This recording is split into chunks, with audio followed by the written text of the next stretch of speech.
Hi everyone, it's Fitz with your pregame walk and talk. If I look exhausted, I am exhausted. 6 hours ago I was in Las Vegas, flew back into Kansas City, drove in, missed the Chris Kleiman portion of the football press conference, but was there for the players. So in this walk and talk, I'm going to focus mostly on the attitude of those four players we had and, kind of reflect some of the stuff I was told about Coach Kleiman. And I think a lot of that press conference is rehashing Texas stuff. I get that. I mean, people want further explanations, but it's over. It's in the past. I mean, you need to learn from these things, but time to move on. And that really was the attitude of the players as they prepare for Baylor. The final 3 regular season games are here, and it's a big opportunity for K-State to try to win these final 3. Kansas won't be easy. None of these games are easy. I mean, Baylor played the mighty Utah Utes really close this year. And I'm told Utah is going to absolutely run the Big 12. And Baylor, 3-win Baylor took them, it made it competitive. So you do have to prepare for every game in the Big 12. You can't take anything off. Baylor, go to Kansas, come home for Iowa State. And Iowa State's been, showing some signs of life. And it's just going to be interesting to see how these players react. That was a heartbreaking loss. I mean, that was a really difficult loss.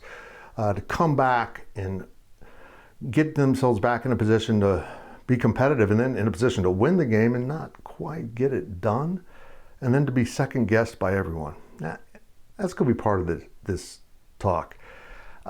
I told someone just earlier today that I almost feel like half the people complaining about going for it on 4th down and not kicking the field goal were in favor of going for it on 4th down until it didn't work. And that's not how football works. I was in favor of it. You've heard that. There was no doubt on the sidelines they're in favor of it. Go for the win. Try to get that win.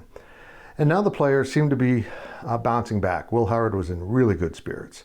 He's 2 touchdown passes away from tying Josh Freeman for the most touchdown passes in a career at K-State. So if everything plays out this season like it should, he stays healthy, he's going to break that record. And I think K-State will sleep on him too much.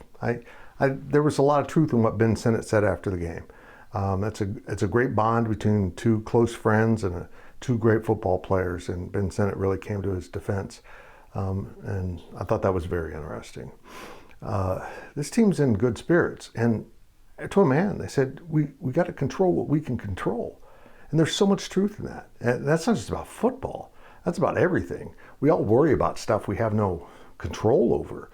And they just have to move on and play Baylor on Saturday.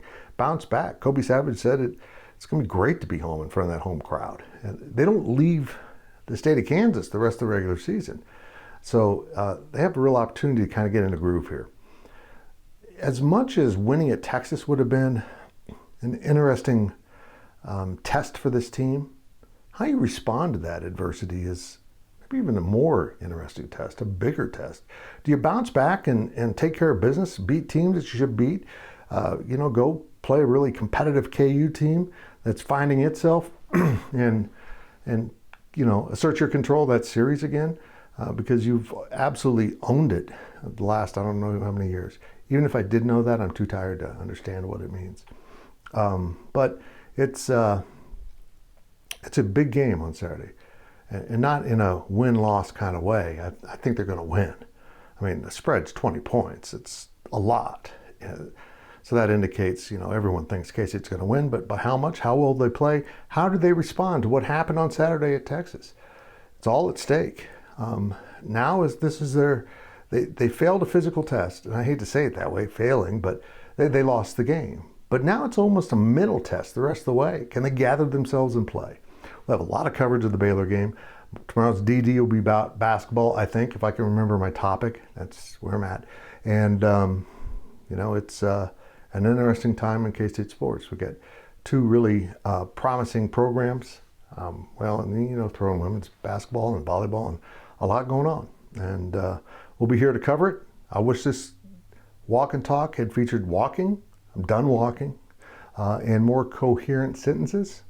But on 3 hours of sleep and 3 hours of flight and 2 hours of driving, boys and girls, I'm going to go take a nap.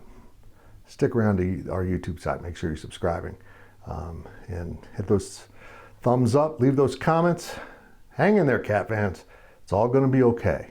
Saturday, 2 p.m., K-State, Baylor, Bill Snyder Family Stadium, and it is on ESPN Plus, Big 12 now, so it will be streaming. That stinks. Win, and you don't play on streaming. Don't play Baylor. You probably don't appear on streaming.